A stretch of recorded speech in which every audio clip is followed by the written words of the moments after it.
नमस्कार, मेरा नाम शेख उमर आज़मी है। आप देखना शुरू कर चुके हैं ज़िया न्यूज़। फ्रेम में हमारे साथ बातचीत करने के लिए राजीव यादव हैं, रिहाई मंच से। राजीव भाई किसान नेता हैं, आप मुखर प्रवक्ता भी हैं, जनता की बातों को बड़े खुल के सामने रखते हैं। राजीव भाई, बहुत बहुत स्वागत है आपका। शुक्रिया। सबसे पहले जो मुद्दा चल रहा है इस वक्त, जब भी बात अगर भारतीय जनता पार्टी की करते हैं तो अगर पूछा जाता है लोगों से कि क्या बेस है भारतीय जनता पार्टी के इलेक्शंस पे, तो कहते हैं भाई हिंदू मुस्लिम कर लें, नहीं मिला तो जातिवाद कर लें। नज़र ये भी आ रहा है, प्रधानमंत्री जी हाल ही में एक मंच से बोले कि माताओं बहनों का सोना लूट के कांग्रेस एक बड़े समुदाय के गुट को देने जा रही है। यदि इस पे प्रियंका गांधी का भी आरोप लगा कि कब ऐसा हुआ, क्या सोचती है जनता या क्या सोचते हैं आप इस पर? देखिए, प्रधानमंत्री नरेंद्र मोदी और उनकी जो पार्टी भाजपा जो है वो हिंदू मुस्लिम करा करके नफरत की राजनीति की इनकी पैदाइश है। और सवाल ये जो बात का है कि जो माताएं बहनों का सोने चांदी की बात कर रहे हैं, उनके मंगलसूत्र की बात कर रहे हैं, सवाल इस बात का है कि प्रधानमंत्री जो इतना चिंता जाहिर कर रहे हैं, ये वही प्रधानमंत्री हैं जिन्होंने रात में 8 बजे आए और कह दिया कि ये जो नोट आपके हाथ में वो कागज़ का टुकड़ा है। और हमारी माताएं बहनें अपने गाढ़ी कमाई से थोड़ा थोड़ा बचा बचा करके बच्चों की फीस, तो लड़की की शादी के लिए, घर बनवाने के लिए जो पैसे रखी थी, वो रातों रात कागज़ बन गया, रातों रात ख़त्म हो गया और उसको उनको बैंक में पहुंचा दिया गया। और बैंक में पहुंचा देने के बाद क्या वही काला धन था? सवाल इस बात का है कि क्यों प्रधानमंत्री नरेंद्र मोदी को एकाएक घुसपैठिया याद आ गया या हमारी माताएं बहनें याद आ गई। इसलिए आ गए कि प्रथम चरण के चुनाव में इस बात को दिखा दिया देश की जनता को ने कि ये देश की जनता महंगाई से त्रस्त है, इस देश की जनता को बेरोजगारी से त्रस्त है, इसको जो है रोजगार चाहिए। और इसलिए जब ये देख रहे हैं कि ये बुरी तरह से हार रहे हैं, और दूसरा इस देश में संविधान का सवाल मजबूती से उठ खड़ा हुआ है। आज अमित शाह जी ने भी बोला कि संविधान के ऊपर बोला है। सवाल इस बात का है कि देश की जनता देख रही है कि लगातार ये संविधान में संशोधन करके लगातार बदल रहे हैं और हमारे जो अधिकार हैं उसको ख़त्म करते जा रहे हैं। तो इन्होंने हिंदू मुस्लिम एजेंडे को सामने ला करके खड़ा कर दिया। और यही नहीं, इनके सांसद भी याद करिए कि जब कार्ड सेंसेक्स का सवाल चल रहा था, जब महिला आरक्षण का सवाल चल रहा था, विधूड़ी आए सदन में और उन्होंने दानिश साहब को जो है बुरा भला और सांप्रदायिक टिप्पणी सदन में किया, संसद में किया। और वही काम जो है नरेंद्र मोदी जो है खुली सभा में कर रहे हैं। आप घुसपैठिया किसको कह रहे हैं? आप आगे पीछे मुसलमान कह रहे हैं कि मनमोहन सिंह ने मुसलमान की बात कही थी। सवाल इस बात का है, मैं तो कह रहा हूं कि जो उनके भाषण में बयान में जो कोट कर रहे हैं उसको मिसकोट कर रहे हैं। लेकिन सवाल इस बात का है कि चुनाव आयोग कहां पर है? इस देश में कोई चुनाव आयोग है कि नहीं है? लगातार मैं देख रहा हूं पिछले 3 दिनों से इस बात को नरेंद्र मोदी बोल रहे हैं। लगातार योगी आदित्यनाथ बोल रहे हैं रामकृष्ण के नाम पर ये लोग वोट मांग रहे हैं, राम के नाम पर वोट मांग रहे हैं। लगातार कह रहे हैं कि हम जो वहाँ मंदिर का वहाँ पर पूजन हुआ, उस पूजन के कार्यक्रम में लोग नहीं। अब चुनाव चल रहा है ना, और चुनाव में चुनाव आयोग जो है, इस देश में आचार संहिता है, क्या उसमें धर्म के नाम पर जो है वोट मांगने की आज़ादी है? नहीं है। तो सवाल इस बात का है, हम तो देख रहे हैं कि डेमोक्रेसी का टेक ओवर होता जा रहा है। अभी सूरत में हमने देखा ना, सेकंड चंडीगढ़ देखा हमने सूरत में।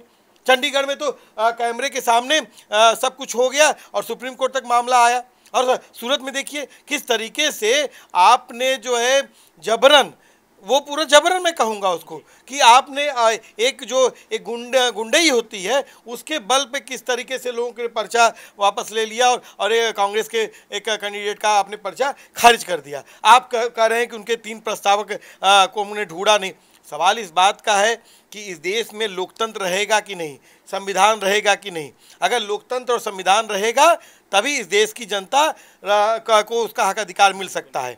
और इस चुनाव में लगातार जनता जो वोटिंग कर रही है, उत्तर प्रदेश में वेस्ट यूपी में जो हिंदू मुसलमान का ये पूरा 2013 से मुजफ्फरनगर दंगों से जो उन्होंने एक खाका खींचा था, वो मुजफ्फरनगर में उनका हिंदू मुसलमान का जो नफरत की राजनीति वो पूरी तरह से उसका विध्वंस हो गया, ढह गई। उसने देखा ना 13 महीने का किसान आंदोलन, उस वही जाट समुदाय के लोग वहाँ पर खड़े हुए और उन्होंने देखा कि किस तरीके से उनके साथ अत्याचार हुआ। और उन्होंने देख रहे हैं ना कि एक आप ब्रजभूषण शरण सिंह जो है, जो पहलवान हमारी बेटियां हैं, वो लगातार सड़क पर कह रही हैं कि उनके साथ दुराचार हुआ है, गलत कार्य हुआ है, दुर्व्यवहार हुआ है।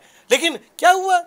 आप कुछ किसी को नहीं। कुछ नहीं मामला। आप कह रहे हैं, योगी आदित्यनाथ कह रहे हैं कि हम जो है माफिया को उल्टा लटका देंगे, छौका लगा देंगे। हम लगाया ना उन्होंने। हम वही नहीं, हम पूछ रहे हैं ना कि ब्रजभूषण शरण सिंह क्या है। पर उन्होंने तो मुख्तार अंसारी को, वो तो अतीक अहमद को, वो तो साफ तौर पर एक जो उनका सांप्रदायिक मानसिकता है उसके तहत वो किया गया। अच्छा आप बताएं ना, मुख्तार अंसारी और अतीक अहमद के पीछे सरकार का हाथ नहीं है, लेकिन आप लोग क्या मानते हैं? चूंकि हाथ नहीं है, ये एक डेट है। नहीं, हम नहीं मानते। जो रिपोर्ट्स है, नहीं, रिपोर्ट्स के हो सकती हैं, जो खुले आम सदन में योगी आदित्यनाथ जी बोलते हैं कि मिट्टी में मिला देंगे और ऑन कैमरा गोली मारी जाती है। ये दिखाया जाता है कि पूरे देश और दुनिया को दिखाया जाता है कि देखिए मुसलमानों की क्या हालत है। एक जो है, हम जो चुना हुआ प्रतिनिधि है, उसको भी विधायक सांसद है, उसकी किस तरह से भारत में क्या हालत है, उसको ऑन कैमरा उसको गोली मार दी जाती है। अतीक अहमद के आप कह रहे हैं, लेकिन अतीक अहमद के मर्डर में गवर्नमेंट का हाथ कहाँ था? क्या खुद वहाँ पे गवर्नमेंट के कोई भी साथी थे? देखिए, अगर परिस्थितियों को देखा जाए, परिस्थिति जन साक्ष्यों को देखा जाए, उसके आगे पीछे की जो घटनाएं उसको देखा जाए, चाहे वो मुख्तार अंसारी का मामला हो, चाहे वो अतीक अहमद का मामला हो, चाहे इसके अलावा भी कई लोगों को जेलों में मारा गया, कई लोगों को कचहरी में तक में गोली चली, उसमें उनका मृत्यु हुई, तो ये सब घटनाएं प्रायोजित थी। और साफ तौर पर है कि ये एक एक करके जो है, जो हिंदू माइंडसेट है, उसको ये दिखाने की कोशिश कर रहे हैं कि देखिए हम मुसलमानों को हम ठिकाने पे लगा रहे हैं। इससे क्या फ़ायदा होगा? नहीं, कुछ फायदा नहीं होने जा रहा। इसीलिए इस देश की जनता ने जान गई कि नफरत की राजनीति करने वाले लोग हैं। ये जो जाट है उसने जान लिया ना कि हमारी बेटी पहलवान जो थी वो लगातार जंतर मंतर से लेकर सड़कों पर रही और कही कि ब्रजभूषण शरण सिंह पे आरोप लगाते रहे, लेकिन कुछ नहीं हुआ। सवाल इस बात मैं वही कहना चाह रहा हूँ कि अजय मिश्रा टेनी के लड़के ने किसानों पे थार गाड़ी चढ़ा दिया, आप ही की तरह एक पत्रकार भी उसमें मृत्यु हुई। अब बताइए कि अगर माफिया और गुंडों को इन्होंने ठिकाने लगा दिया है तो अजय मिश्रा टेनी कहाँ पर है? ब्रजभूषण शरण सिंह कहाँ है? जेल में है। नहीं, आप दरअसल बीजेपी एक वॉशिंग मशीन बन गई है, जहां पर आप जाते हैं आपकी धुलाई हो जाती है, आप निकलते हैं बाहर आपके ऊपर जो है आप चोर हो जाते हैं, भ्रष्टाचारी हो जाते हैं। अच्छा, अभी हमारी बातचीत हुई मुख्तार अंसारी पर, उन्होंने पहले ही कह दिया था कि मुझे स्लो पॉइजन दिया जा रहा है। इससे तो कहा जा सकता है कि उनकी डेथ में सरकार का हाथ कहीं ना कहीं शामिल हो सकता है, ये कहा जा सकता है, बस संदेह किया जा सकता है, लेकिन कहा नहीं जा सकता। लेकिन अभी सेम वही कंडीशन केजरीवाल की है, उनकी बीवी, साथ ही साथ आम आदमी पार्टी के कई नेता ये आरोप लगा रहे हैं कि उन्हें इंसुलिन की ज़रूरत है, उन्हें मेडिकल सुविधाओं की ज़रूरत है, जो सरकार से प्रोवाइड हो नहीं रही हैं। तो क्या ये संदेह किया जा सकता है कि केजरीवाल के साथ भी कुछ ऐसा? नहीं, एकदम स्पष्ट है, इसमें कोई दो राय है ही नहीं। आप केजरीवाल एक सीएम हैं और उनके साथ जिस तरह से मेडिकल ट्रीटमेंट के नाम पर उनका उत्पीड़न किया जा रहा है, तो मामला सवाल इस बात का है कि वह ठीक मुख्तार अंसारी के साथ भी ऐसा ही हुआ। और मैं बताऊं आप एक बात कि मुख्तार अंसारी को जब एक मामले में सज़ा होती है, उसके बाद 14 तारीख को वहाँ पर एक बड़े जेल के अधिकारी जाते हैं और 19 तारीख को वो आता है कि उनको जहर देने की बात, और 20-21 में वो कोर्ट में भी 21 तारीख को कोर्ट में कहते हैं और 24 तारीख को वहाँ पर जेलर और 2 डिप्टी जेलर सस्पेंड किए जाते हैं और उसके बाद 28-29 में उनकी मृत्यु होती है। पूरे घटनाक्रम को देख लीजिए, परिस्थितियों को देख लीजिए, जो परिस्थिति जन साक्ष्य है उनको देख लीजिए। सरकार पे उंगली उठ जा रही है, उसकी जांच होनी चाहिए। और ठीक कि इसी कॉन्सेप्ट में देखा जाए, जो केजरीवाल साहब का मामला है वो लगातार बोल रहे हैं और सवाल इस बात है केजरीवाल को आप क्यों जेल में डाल रहे हैं? आप शुद्ध रूप से जो पूरा का पूरा मामला था इनका, उस पूरे मामले में इलेक्टोरल बॉन्ड वाला पूरा जो सवाल था वो सबने देखा कि किस तरीके से इनको पैसा देते जाइए और आप छूटते जाइए। तो कंपनियों ने यही काम किया और कंपनियों के दबाव में यही धंधा इन्होंने अपनाया। और लगातार अगर इलेक्टोरल बॉन्ड का जो पूरा सवाल था कि इलेक्टोरल बॉन्ड, लगातार लोग सवाल उठा रहे थे कि इसको बताया जाए कौन किसको पैसा दे रहा है, क्यों इतना गुपचुप मामला चल रहा है, लोकतंत्र में सब कुछ पारदर्शी होना चाहिए, लेकिन ये कह रहे थे, नहीं चाहते थे जो है। लेकिन बाद में जब ये मामला खुल करके सामने आ गया और केजरीवाल की गिरफ्तारी के बाद ये और खुल के मामला सामने आया कि एक कंपनी कि जिसके एक कर्ता धर्ता थे वो आगे जेल में थे, और जेल में जाने के बाद जब उन्होंने इलेक्टोरल बॉन्ड लिया और उनको जिस तरह से उन्होंने इलेक्टोरल बॉन्ड लेते गए उनसे उनको रियायत मिलती गई और वो जेल के बाहर आ गए। और इस पे ये भी इस बात से ये भी पर्दा हटा कि उन्होंने कई बीफ कंपनियों से चंदा लिया और मोटा चंदा लिया, नहीं लंबा चंदा लिया इन्होंने। और देखिए कुल मिला ये दिखावा क्यों कि हमारे देश में बीफ अलाउड नहीं है, फिर उन्हीं पैसों से आप विदेश में एक्सपोर्ट कर रहे हैं, उन्हीं पैसों को फिर आप देश में इन्वेस्ट कर रहे हैं, ये क्या है फिर? ये दिखावा ही है। देखिए पूरा का पूरा राजनीति दिखावे की राजनीति है, और ये लगातार जो है ये लोगों में सांप्रदायिक आधार पर लोगों में नफरत फैला करके जो है राजनीति करने की राजनीति कर रहे हैं।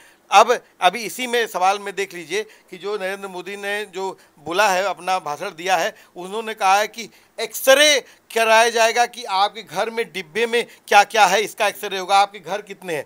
आप नहीं देख रहे हैं वो एक्सरे की जो बात राहुल गांधी कहते हैं, वो बात कहते हैं कि इस देश में एक्सरे हो कि जो समाज की हालत है उसमें पिछड़े, दलित, आदिवासी, अल्पसंख्यक, सवर्ण सबके हालात क्या हैं, किसको किसका हक नहीं मिला है, कौन किसका हक चाहिए, उसकी बात कहते हैं। लेकिन ये क्या कह रहे हैं, नहीं आपका एक घर रहेगा तो दो घर रहेगा तो एक घर आपका ले लेंगे, ऐसे संपत्ति। ये लोग कह रहे हैं जिन लोगों ने बड़े पैमाने पर बुलडोजर चलाया। बुलडोजर किसका प्रतीक होता है? विध्वंस का प्रतीक होता है। आज दरअसल ये लोग डर गए हैं, ये लोग डर गए हैं कि कल की डेट में अगर हम सरकार से जा रहे हैं, हमारी विदाई होने जा रही है, तो अगर हम हिंदू मुसलमान करके अगर कर देते हैं कि सांप्रदायिक आधार पर पोलराइजेशन होगा, उसके आधार पर हमको वोट मिल जाएगा। इसीलिए हर कोई एक सभा मुझे बता दीजिए जिसमें ये धर्म का नाम नहीं लेते हैं, जिसमें ये धर्म के आधार पर जो है वोट नहीं मांगते हैं। और मैं फिर से दोहराऊंगा, इस देश का चुनाव आयोग कहाँ पर है? क्या कर रहा है चुनाव आयोग? सिर्फ विपक्ष के लिए है चुनाव आयोग? सूरत में जो घटना हुई उस पर कहाँ पर चुनाव आयोग है जो है?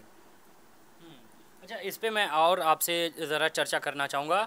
उत्तर प्रदेश की तमाम सीटों में से एक आजमगढ़ सीट इस समय बहुत चर्चे में है, और आजमगढ़ से बाई इलेक्शन में जीते दिनेश लाल यादव उर्फ निरहुआ जी कहते हैं कि पॉपुलेशन कंट्रोल करने का एकमात्र सही रास्ता यही है, जैसे प्रधानमंत्री मोदी और सीएम योगी जी ने शादी ना करके पॉपुलेशन कंट्रोल किया, आप भी कर सकते हैं। क्या कहेंगे इस पर?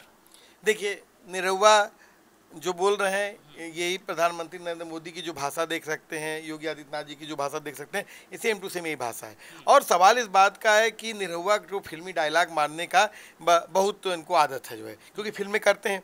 अब सवाल इस बात का है कि बेरोजगारी का सवाल इसमें आया साफ तौर पर। अब बेरोजगारी का सवाल उठ रहा है, महंगाई का सवाल उठ रहा है। जो हम कहते थे ना कि दाल रोटी खा लेंगे मैसर तो हो जाएगी, लोग आज दाल भी हमारी थाली से गायब हो गई है।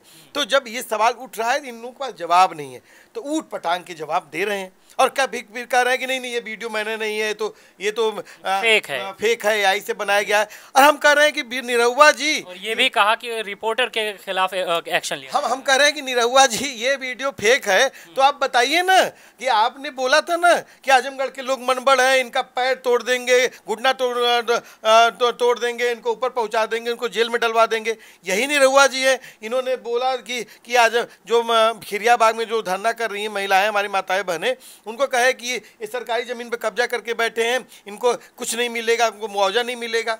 है उस जिस दिन निरहुआ ने बोला है, उस दिन एक बच्चा था, उसकी हार्ट अटैक से मृत्यु हो गई कि उसको कोई मुआवजा नहीं मिलेगा।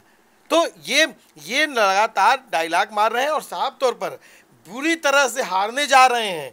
और हम लोग किसान संगठन, सोशलिस्ट किसान सभा, पूर्वांचल किसान यूनियन, कई संगठनों ने, हम लोगों ने आजमगढ़ में किसान एजेंडा क्या है और साफ तौर पे कह रहे हैं कि भूमि अधिग्रहण के सवाल पे आपको बोलना पड़ेगा।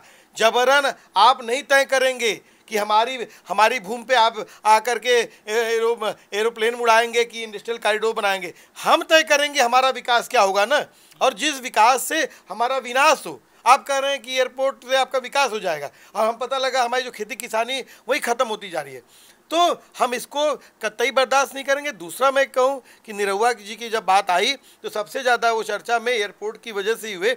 वो एयरपोर्ट जिस पर खुद कहते थे कि यहाँ पर कोई कंपनी नहीं आना चाहती, वो एयरपोर्ट 1 महीना नहीं बना था, उसमें जो है आग लग गई जो है। तो सवाल भ्रष्टाचार का है, जांच करवाइए उसकी जो है। वो एयरपोर्ट जहाँ से मात्र, मैं जो मीडिया रिपोर्ट पढ़ रहा हूँ उसमें 6 या 10 से ज़्यादा यात्री कभी यात्रा नहीं किए हैं। 19 सीटर प्लेन होगा, उसमें 1-2 जो है चलाने वाले पायलट होंगे, एयर होस्टेस होंगे। तो सवाल इस बात का है कि जो घाटे का जो सौदा हो रहा है, आखिर घाटे का सौदा क्यों हो रहा है, इसमें भी सवाल है। फिर से मैं वही कहूँगा, इलेक्टोरल बॉन्ड जो निजी कंपनियों, प्राइवेट कंपनियों से ये जो पैसा ले लिए हैं, वो ये क्या कर रहे हैं कि उन किसानों की ज़मीनें ले रहे हैं और प्रोजेक्ट प्रपोजल के नाम पर इन लोगों को बांट दे रहे हैं। ये रेवड़ियों की बात कर रहे थे ना, ये दरअसल ये रेवड़ियाँ निजी कंपनियों को दे रहे हैं और उनसे पीछे के दरवाजे से जो है इलेक्टोरल बॉन्ड के तहत चंदा ले रहे हैं। सवाल इस बात का है कि जो एक्सरे की बात आई, जिसपे नरेंद्र मोदी पूरा हाहाकार मचाए हुए हैं, वो एक्सरे की बात ये है कि एक तो सामाजिक रूप से पिछड़ों का जो जातिगत जनगणना का सवाल है, दूसरा कि इस देश में अडानी अंबानी ने इस देश में अकूत संपदा क्या कहते हैं पे कब्जा किया है। अब सवाल जो अमित शाह और नरेंद्र मोदी की जो जोड़ी है और अडानी और अंबानी की जोड़ी है, एक क्या कहते हैं इनकी पूरी जो नेक्सस है अडानी अंबानी का, इस पे जांच की बात है कि आखिर में इतनी पूंजी इन लोगों के पास आई कहाँ से, ये कैसे ये और उस पर लगातार सवाल उठ रहे हैं, लगातार चीज़ें लगातार आ रही हैं, ऐसा नहीं कि नहीं आ रही हैं। और लगातार देखिए कि लगातार देखिए कि जो चीज़ें जो चल रही हैं, कि आज हालत कहाँ है। आप कह रहे हैं कि हम विश्व गुरु बना देंगे, इसको विकसित भारत बना देंगे, 2047 तक इसको हम क्या से क्या बना देंगे। उस भारत के नौजवान आज यूक्रेन में, आज इजराइल में जा रहे हैं, वहाँ पर वो जो है रोजगार के लिए जा रहे हैं। स्वयं सोचिए कि जो युद्धग्रस्त क्षेत्र हैं वहाँ पर लोग रोजगार के लिए जा रहे हैं। अगर वो रोजगार उनके क्षेत्र में होता, उनके घर पे होता, इंडिया में होता, तो जाता कोई यहाँ पर। आप कह रहे हैं कि सीए लागू करेंगे। आज मैं कल रिपोर्ट पढ़ रहा था कि 65,000 भारतीय जो है अमेरिकी नागरिकता लिए हैं। क्यों जा रहे हैं भाई? अगर आप इंडिया में को इतना विकसित कर दिए, इतना इसका विकास कर दिए हैं, तो क्यों लोग अमेरिका जाने नागरिकता ले रहे हैं? तो सवाल इस बात का है, इनके पास मंदिर, मस्जिद, मछली, यही सब तो एजेंडा इनके पास है, विकास नहीं है। बिल्कुल। राजीव भाई, बहुत धन्यवाद हमारे साथ बातचीत करने के लिए। ये पूरी बातचीत रही राजीव यादव जी से, किसान नेता, और जैसा हमने कहा था मुखर प्रवक्ता, आप अपनी बातों पे पूरे उतरे। बात इस पे भी हुई, इलेक्टोरल बॉन्ड की भी बात हुई, बात इस पे हुई, दिनेश लाल यादव उर्फ निरहुआ पे भी हुई, कैसे उनका पॉपुलेशन कंट्रोल करने का तरीका अपने हिसाब से उन्होंने बताया। बात इस पे भी हुई कि मुख्तार अंसारी की डेथ के बाद जैसा प्रक्रिया जैसी उनके साथ हुई, ऐसा शक है कई नेताओं को कि अरविंद केजरीवाल जी के साथ ना हो जाए। तमाम मुद्दों को लेकर आप क्या सोचते हैं, हमें कमेंट बॉक्स में ज़रूर बताइए। बहुत बहुत शुक्रिया आपका देखने के लिए ज़िया न्यूज़।